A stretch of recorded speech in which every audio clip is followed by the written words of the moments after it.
नमस्कार विद्यार्थी मित्रांनो, एक्झाम गुरु या यूट्यूब चॅनलमध्ये आपलं मनापासून स्वागत. तर बघा मित्रांनो, मागील 1 ते 1.5 वर्षापासून ज्या जाहिरातीची वाट विद्यार्थी बघत होते ती जाहिरात आलेली आहे. तर बघू शकता, व्यवसाय तंत्रशिक्षण प्रशिक्षण संचालनालय DVET महाराष्ट्र शासनाचे ITI इन्स्ट्रक्टर पदासाठी जी काय व्हॅकन्सी पेंडिंग होती त्याची जाहिरात आलेली आहे. जे विद्यार्थी या एक्झामची तयारी करत आहेत अशा विद्यार्थ्यांनी आता पूर्ण जाहिरात बघून त्याचा फॉर्म भरायचा आहे व तयारीला लागायचं आहे. तर बघा, जी काय अपेक्षा केली होती जवळपास 700 जागांवरती ही भरती निघणार आहे असं गृहीत धरलं होतं, परंतु दुप्पट जागेपेक्षा जास्ती जागांवरती आता भरती निघाली आहे. जवळपास 1457 जागेवरती महाराष्ट्रामध्ये ही भरती निघालेली आहे. तर याच्यामध्ये कोण कोण एलिजिबल आहे, कोण कोण याचा फॉर्म भरू शकत आहे याची सर्व माहिती आता आपण आपल्या आजच्या व्हिडिओमध्ये बघणार आहोत. त्या अगोदर जे मित्रमैत्रिणींनी आपल्या चॅनलवर नवीन असतील अशा सर्वांनी आपल्या चॅनलला सबस्क्राईब करायचे. सबस्क्राईब केल्यानंतर बेल आयकॉन दाबा व ऑलवरती क्लिक करा, जेणेकरून येणाऱ्या नवनवीन व्हिडिओचे नोटिफिकेशन तुम्हाला मिळून जाईल. चला तर मग आजच्या व्हिडिओला आपण सुरुवात करूयात.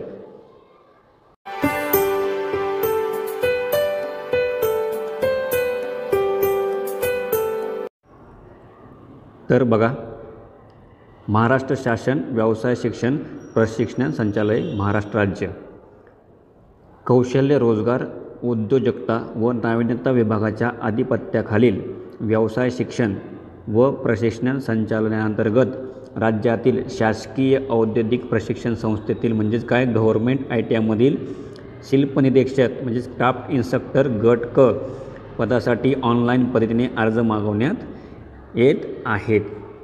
आता याच्यामध्ये आपली जी माहिती आहे ती महत्त्वाची आपण बघणार आहोत.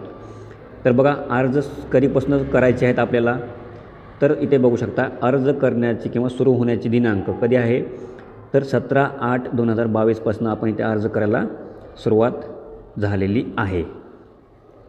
त्यानंतर ऑनलाईन पद्धतीने नोंदणी करण्याची अंतिम दिनांक म्हणजे लास्ट डेट काय आहे, तर बघा 7/9/2022 म्हणजे 7 सप्टेंबर 2022 पर्यंत तुम्ही तिथे अर्ज करू शकता. परीक्षा शुल्क भरण्याचा कालावधी बघा, 17/8 पासून 7/9 पर्यंत तुम्ही तिथे परीक्षा शुल्क भरायचं आहे. त्यानंतर तुमचं हॉल तिकीट कधीपर्यंत येणार आहे, तर परीक्षेच्या 7 दिवस अगोदर तुम्हाला तुमचं हॉल तिकीट तिथे येणार आहे. परीक्षेचा दिनांक काय असणार आहे, तर सप्टेंबर-ऑक्टोबरमध्ये तुमची CBT 1 म्हणजे तुमच्या इथे 2 एक्झाम असणार आहेत. CBT 1 तुमची सप्टेंबर-ऑक्टोबरमध्ये होईल आणि तुमची जी व्यवसाय चाचणीची आहे म्हणजे CBT 2 जी आहे ती तुमची नोव्हेंबरमध्ये होण्याची शक्यता आहे. या टेंटेटिव्ह डेट तिथे दिलेल्या आहेत. आता याच्यामध्ये जागा किती आहेत, कोणत्या विभागामध्ये किती जागा आहेत हे आपण बघूयात. तर बघा, मुंबई विभागामध्ये 319, पुणे विभागामध्ये 255, नाशिक विभागामध्ये 227, औरंगाबाद विभागामध्ये 255, अमरावती विभागामध्ये 119, नागपूर विभागामध्ये 282 असे एकूण 1457 पदे इथे भरली जाणार आहेत. त्यासोबतच तुम्हाला वेतन किती मिळणार आहे बघा, तर 7व्या वेतन आयोगानुसार S14 या कॅटेगरीमध्ये 38,600 पासून 1,22,800 पर्यंत तुम्हाला तिथे पगार मिळणार आहे. आता याच्यामध्ये प्रत्येक विभागानुसार इथे काय केलेलं आहे, तुमच्या कोणत्या कोणत्या पोस्टसाठी किती जागा आहेत याची पूर्ण डिटेलमध्ये इथे माहिती देण्यात आलेली आहे. आता याचं क्वालिफिकेशन काय आहे, कोण कोण याच्यामध्ये अप्लाय करू शकतं, याच्यामध्ये पोस्ट कोणत्या कोणत्या आहेत हे आता आपण थोडक्यात बघूयात. तर बघा, इथे फिटर आहे, टर्नर आहे, त्यासोबतच तुम्ही इथे बघू शकताय वेल्डर आहे, नंतर वीज तांत्री आहे इलेक्ट्रिशियन, नंतर वायरमॅन, मशिनिस्ट, त्यासोबतच प्लंबर अशी वेगवेगळी पदे तुम्हाला इथे प्रत्येक विभागावाईज दिसत आहेत. तर प्रत्येकाने आपल्या आपल्या आरक्षणानुसार आपल्या आपल्या कॅटेगरीनुसार आपल्याला कोणत्या पोस्टला ॲप्लाय करायचं आहे हे तुम्ही पूर्ण माहिती इथे बघून घ्यायची आहे. आता याच्यासाठी ॲप्लाय कोण करू शकतं, एज्युकेशन क्वालिफिकेशन काय पाहिजे ते आता आपण बघूयात. तर बघा, सर्वात अगोदर उमेदवार हा भारतीय नागरिक व महाराष्ट्र राज्याचा आदिवासी असावा. उमेदवाराकडे सक्षम प्राधिकरणाने निर्गमित केलेले अधिवास प्रमाणपत्र असणे आवश्यक आहे. म्हणजेच तुमच्याकडे फॉर्म भरते वेळेस डोमेसाईल सर्टिफिकेट असणं अत्यंत गरजेचं आहे, जेणेकरून तुम्ही महाराष्ट्रामध्येच रहिवासी आहात असं गृहीत धरलं जाणार आहात आणि महाराष्ट्रामधलेच विद्यार्थी या पोस्टसाठी अप्लाय करू शकणार आहात. आता तुमचं एज्युकेशन क्वालिफिकेशन काय आहे तर बघा, एज्युकेशन क्वालिफिकेशन किंवा तुमची शैक्षणिक अर्हता काय असणं गरजेचं आहे हे आता इथं बघायचं आहे. तर अतिशय लक्षपूर्वक बघा, कारण याच्यावरती भरपूर विद्यार्थ्यांना इथे कन्फ्युजन होणार आहे. त्यामुळे सर्वांनी व्यवस्थित तुमचे एज्युकेशन क्वालिफिकेशन काय पाहिजे हे बघायचं आहे. तर बघा, education and employment department resolution या नंबरच्या GR नुसार बघा, पजेस काय diploma at least second class in appropriate branch engineering और टेक्नॉलॉजी और BTech एक्झामिनेशन बॉम्बे और इक्विवलेंट क्वालिफिकेशन. म्हणजे काय तर तुमचा डिप्लोमा हा झालेला असला पाहिजे. काय असला पाहिजे? डिप्लोमा हा तुमचा झालेला असला पाहिजे रिलेवंट ब्रँचमधनं. म्हणजे मेकॅनिकल असेल, सिव्हिल असेल, कॉम्प्युटर असेल, ड्राफ्ट्समन असेल, याच्यामधनं तुमचा डिप्लोमा हा तिथे झालेला असणं गरजेचं आहे. ही झाली पहिली कंडिशन. त्याच्यासोबत दुसरा जो पॉईंट आहे तो बघा, इथे और दिलेला आहे. किंवा हे असेल किंवा जर डिप्लोमा नसेल तुमचा तर have a possess secondary school certificate examination with mathematics and science. म्हणजेच काय, तुम्ही 10वी तुमचं झालेलं असणं गरजेचं आहे व तुमचा कुठला सब्जेक्ट असला पाहिजे? मॅथ आणि विज्ञान हे तुमचे 2 सब्जेक्ट इथे तुमचे असले पाहिजेत. आता मग जर तुमचं 10वी झालेलं असेल तर तुम्हाला अजून बाकी त्याच्यासोबत काय काय गोष्टी लागणार आहेत हे लक्षात ठेवायचे. तर ज्यांची 10वी झालेली आहे त्यांना काय पाहिजे बघा, तर त्यांच्याकडे पहिलं तुमच्याकडे नॅशनल अप्रेंटिसशिप सर्टिफिकेट हे कुणी नॅशनल काउन्सिलनं दिलेलं तुमच्याकडे नॅशनल अप्रेंटिसशिपचं सर्टिफिकेट असणं गरजेचं आहे. किंवा तुमच्याकडे नॅशनल ट्रेड सर्टिफिकेट हे असणं गरजेचं आहे. तुमच्याकडे ITI झालेलं सर्टिफिकेट तुमच्याकडे असणं गरजेचं आहे. ते नसेल तर अजून काय पाहिजे तर trade certificate in respective trade awarded trade council training vocational Maharashtra. म्हणजे तुमचं NCVTचं जे काय सर्टिफिकेट आहे ते तुमच्याकडे असणं गरजेचं आहे. जर तुमची 10वी असेल तर तुम्ही 10वी असाल तर तुमच्याकडे या 3 सर्टिफिकेटपैकी कोणतंतरी एक सर्टिफिकेट असणं कंपल्सरी आहे. जर तुम्ही डिप्लोमा असाल तर मग तुमच्याकडे याच्यामध्ये सर्टिफिकेट असण्याची कोणतीही गरज नाही आहे. तुमच्याकडे डिप्लोमा असेल तर तुम्ही इथे फॉर्म भरू शकता. त्याच्यानंतर जर डिफेन्स सर्व्हिसवाला असेल, the person from defence service having basic qualification म्हणजे काय 10वी किंवा ITI possess trade certificate and 2 years experience, यांना काय 2 इयर एक्सपिरियन्स असणं गरजेचं आहे कुणाला डिफेन्स सर्व्हिसमॅनला. आता याच्यासोबत दुसरा पॉईंट हा खूप महत्त्वाचा आहे. तर जो पुढचा पॉईंट आहे इथे बघा अँड दिलेलं आहे. अँड तिसरा पॉईंट बघा, have a practical experience in appropriate trade for a period of not less than 4 year including minimum period prescribed by training by person possessing qualification mention sub clause. म्हणजेच काय, जर तुमच्याकडे जर ITI certificate असेल किंवा तुमच्याकडे NCVT certificate असेल तर किंवा अप्रेंटिसशिप सर्टिफिकेट असेल तर जे तुम्ही अप्रेंटिसशिप करण्यासाठी जो काय कालावधी दिलेला असेल ते 2 वर्षाचा कालावधी किंवा ITI करण्यासाठी जो 2 वर्षाचा कालावधी दिला असेल तो कालावधी, त्याच्यासोबत तुम्हाला अजून 2 वर्ष म्हणजे एकूण 4 वर्षाचा एक्सपिरियन्स असणं गरजेचं आहे. म्हणजे तुम्ही ITI 2 वर्षाचा केला असेल तर ITI 2 वर्षाचा प्लस 2 वर्षाचा एक्सपिरियन्स असं तुम्हाला एकूण 4 वर्षाचा अनुभव तिथे असणं गरजेचं आहे. या ठिकाणी महत्त्वाची गोष्ट लक्षात ठेवायची, तुमचा टीचिंगचा एक्सपिरियन्स इथे काउंट होणार नाही आहे. तुमचा हा प्रॅक्टिकलचा एक्सपिरियन्स तिथे तुम्हाला असला पाहिजे. तुम्ही ITI केल्यानंतर अप्रेंटिसशिप केल्यानंतर किंवा तुमचं इतर सर्टिफिकेट्स दिलेले आहेत ते सर्टिफिकेट केल्यानंतर तुमचा तो एक्सपिरियन्स ॲक्च्युअल प्रॅक्टिकलचा असणं गरजेचं आहे. त्यालाच आपण इंडस्ट्रियल एक्सपिरियन्स पण म्हणू शकतो. त्याच्यासोबतच ज्यांनी डिप्लोमा केलेला आहे त्यांच्यासाठी अतिशय महत्त्वाची गोष्ट आहे. इथे तुम्ही बघू शकता पॉईंट,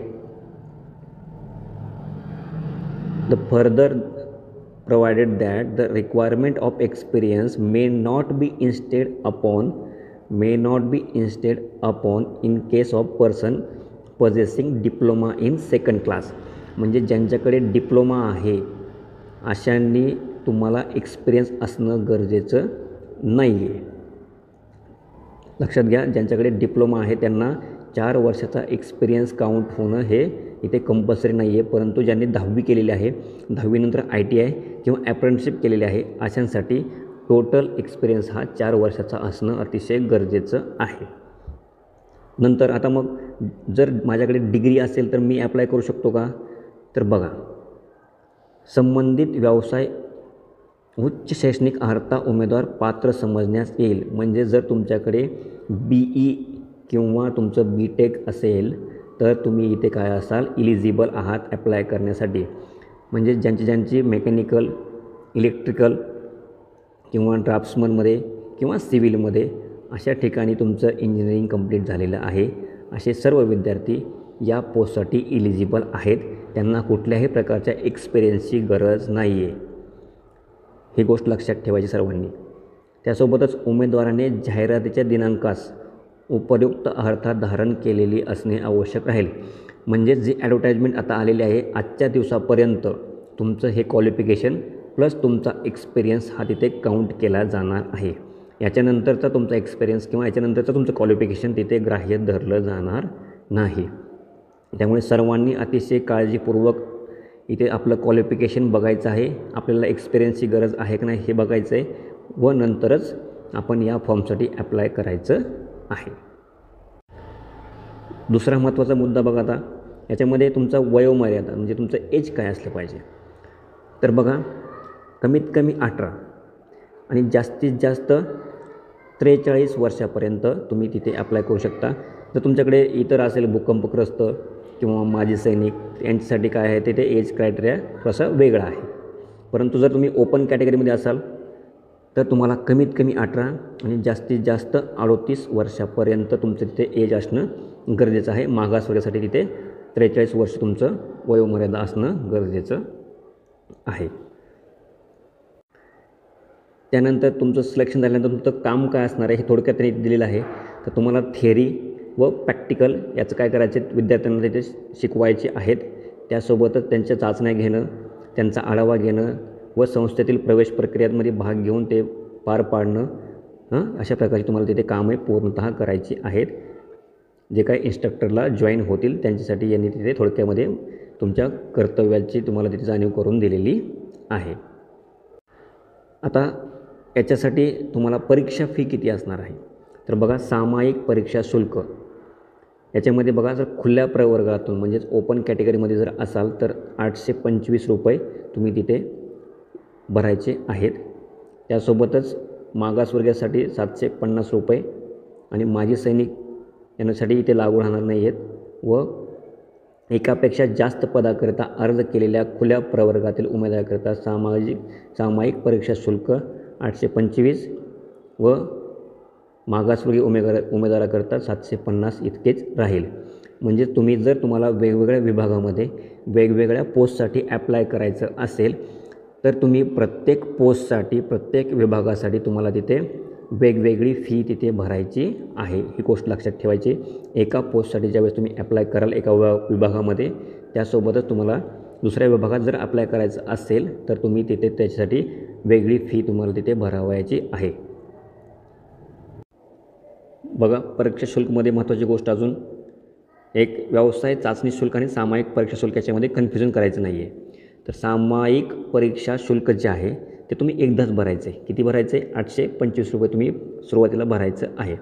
पण ज्यावेळेस तुम्ही CBT 2साठी क्वालिफाय होणार, CBT 2साठी ज्यावेळेस तुम्ही क्वालिफाय होणार त्यावेळेस मात्र तुम्ही ज्या पोस्टसाठी ॲप्लाय केलेलं असेल, उदाहरणार्थ बघायचं असेल तर तुम्ही एका विभागामध्ये जर तुम्ही फिटर या ट्रेडसाठी ॲप्लाय केला असेल तर तुम्हाला, किंवा तुम्ही दुसऱ्या विभागात पण फिटर या ट्रेडसाठी ॲप्लाय केला असेल तर तुम्हाला 825 रुपये ओपनसाठी आणि 750 रुपये हे भरणं कंपल्सरी आहे. म्हणजे तुम्ही एकाच पोस्टसाठी, म्हणजे जर फिटरसाठी भरलं असेल वेगवेगळ्या विभागामध्ये तर तुमच्याकडे एकदाच फी आकारली जाणार आहे. परंतु ज्यावेळेस तुम्ही वेगवेगळ्या विभागात वेगवेगळ्या पोस्टसाठी, जसं की समजा उदाहरण घ्यायचं असेल, तुम्ही जर फिटरसाठी ॲप्लाय केला असेल, तुम्ही टर्नरसाठी ॲप्लाय केला असेल आणि तुम्ही मुंबईमध्ये ॲप्लाय केलं, पुण्यामध्ये पण आणि अमरावतीमध्ये पण जर ॲप्लाय केला असेल तर तुमच्याकडनं 825 गुणिले तुमचे हे 2 पोस्ट, असे तुमच्याकडनं 825 गुणिले 2 एवढे तुमच्याकडनं तिथे शुल्क आकारले जाणार आहे. म्हणजे जेवढे फॉर्म तुम्ही वेगवेगळ्या याच्यामध्ये भरणार आहात तेवढे तुमच्याकडनं फी तिथे आकारली जाणार आहे आणि जे तिथे शुल्क भरतील, जे फी भरतील त्यांचाच या CBT 2साठी तिथे त्यांनी ग्राह्य धरले जाणार आहे. ही गोष्ट महत्त्वाची लक्षात ठेवायची. आता नंतर ऑनलाईन अर्ज प्रक्रिया कशी आहे बघा. तर 17/8/2022 फॉर्म भरायला सुरुवात झालेली आहे. ती कधीपर्यंत आहे तर 7/9/2022 तुम्ही तिथे फॉर्म भरू शकता.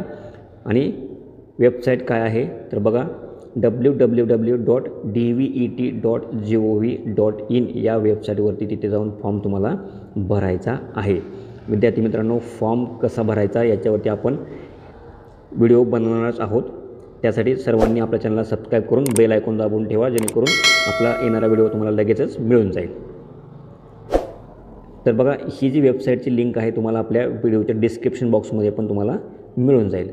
तर फॉर्म भरताना काय करायचं आहे तुम्हाला तर लक्षात ठेवा, तुम्हाला मोझिला फायरफॉक्स, गुगल क्रोम किंवा मायक्रोसॉफ्टमधूनच तुम्हाला फॉर्म भरायचा आहे. तर फॉर्म कसा भरायचा, तुम्हाला कुठली माहिती भरायची, ही सर्व इन्फॉर्मेशन तुम्हाला या नोटिफिकेशनमध्ये दिलेली आहे. तर सर्वांनी ही नोटिफिकेशनमधली दिलेली माहिती एकदा वाचून घ्यायची आहे व फॉर्म भरायचा आहे. आपला व्हिडिओ पण लवकरच तुमच्यासाठी येणार आहे. आता बघा, तुमची परीक्षा कशी असणार आहे. पहिली असणार आहे आपली CBT 1, त्यालाच आपण काय म्हणतो सामायिक परीक्षा, कॉमन एक्झाम जी असणार आहे ती कशी असणार आहे तर बघा, मराठी लँग्वेजमध्ये असणार आहे, इंग्लिश, जनरल इंटेलिजन्स आणि जनरल नॉलेज हे 4 विषय त्याच्यामध्ये असणार आहेत. SSC लेवलचे तिथे एक्झाम असणार आहेत आणि मराठी व इंग्रजी या भाषेमध्ये तिथे परीक्षा असणार आहे. एकूण 60 गुण असणार आहेत, 60 प्रश्न असणार आहेत आणि प्रत्येक प्रश्नासाठी 2 गुण म्हणजे एकूण 120 गुण. 1 तास तिथे तुमच्याकडे ऑब्जेक्टिव्ह टाईप क्वेश्चन असणार आहेत. तुम्ही ते सिलेबस पण तुम्हाला थोड्याफार प्रमाणात तिथे दिलेला आहे. जनरल इंटेलिजन्सचा सिलेबस काय असणार आहे ॲज पर स्टँडर्ड सिलेबस. नंतर मराठी लँग्वेजचा इथे सिलेबस आहे, त्याच्यासोबत इंग्लिश लँग्वेज आणि जनरल नॉलेजचा इथे सिलेबस आपल्याला दिलेला आहे. ज्यावेळेस CBT 1 पहिली जी सामायिक परीक्षा होईल त्याच्यामध्ये जे विद्यार्थी 45% जास्त गुण घेतील ते काय होतील CBT 2साठी म्हणजे व्यावसायिक परीक्षेसाठी काय होणार आहे तिथे पात्र होणार आहेत. व त्यांची व्यावसायिक परीक्षा ही तुमच्या ट्रेड रिलेटेड होणार आहे. प्रत्येक ट्रेड वाईज वेगवेगळी एक्झाम होणार आहे. मराठी आणि इंग्रजीमध्ये होणार ती. एकूण प्रश्न असणार आहेत 40, प्रत्येक प्रश्नाला 2 गुण असणार आहेत आणि एकूण गुण असणार आहे तिथे 80. पाऊण तासाचा तुम्हाला वेळ असणार आहे. हे पण क्वेश्चन असणार तुम्हाला ऑब्जेक्टिव्ह टाईप क्वेश्चन असणार आहेत. याचा सिलेबस जो आहे तो तुम्हाला DGT याच्या वेबसाईटवर तुम्हाला हा सिलेबसचा व्यवसाय शिक्षणचा तुम्हाला इथे मिळणार आहे. त्याच्यानंतर सामायिक परीक्षा व व्यवसाय चाचणी करिता उपस्थित असलेल्या एकूण 200 गुणांपैकी बघा 200 गुणांपैकी कमीत कमी 45% गुण म्हणजे जवळपास 90 गुण तुम्हाला तिथे मिळणं आवश्यक आहे. त्यावेळेसच तुम्ही तिथे पुढच्या डॉक्युमेंट व्हेरिफिकेशनसाठी किंवा मेरिट लिस्टसाठी तिथे पात्र असणार आहात. म्हणजे दोन्ही परीक्षेचा अभ्यास तुम्हाला व्यवस्थित करायचा आहे. दोन्ही परीक्षेचे गुण तिथे तुमच्या कट ऑफसाठी ग्राह्य धरले जाणार आहेत. तर बघा, ऑनलाईन अर्जची लिंक तुम्हाला इथे नोटिफिकेशनमध्ये पण दिलेली आहे. ही लिंक तुम्हाला आपल्या व्हिडिओच्या डिस्क्रिप्शन बॉक्समध्ये पण मिळून जाईल. व तुम्हाला जर काय अडचण आली असेल तर तुम्हाला या नंबरवरती कॉल करा. प्रत्येक प्रश्नाचे उत्तर तुम्हाला याच्यावरनं मिळून जातील. तर बघा, अतिशय महत्त्वाची आणि अतिशय मोठी वॅकन्सी आलेली आहे. तर जे विद्यार्थी इलिजिबल आहेत त्यांनी लवकरात लवकर फॉर्म भरायचा आहे व एक्झामच्या तयारीला लागायचं आहे. चला तर मग विद्यार्थी मित्रांनो, तुम्हाला ही आपली माहिती आवडली असल्यास आपल्या व्हिडिओला जास्तीत जास्त लाईक करा. जर तुम्हाला याच्यावरती काही प्रश्न असतील तर आपल्या कमेंट बॉक्समध्ये नक्की प्रश्न विचारा, आपण त्याचे उत्तर देण्याचा प्रयत्न करूयात. त्यासोबतच ही माहिती तुम्ही इतर विद्यार्थ्यांसोबत जास्तीत जास्त शेअर करा व आपल्या एक्झाम गो चॅनलला सबस्क्राईब करायला विसरू नका. धन्यवाद.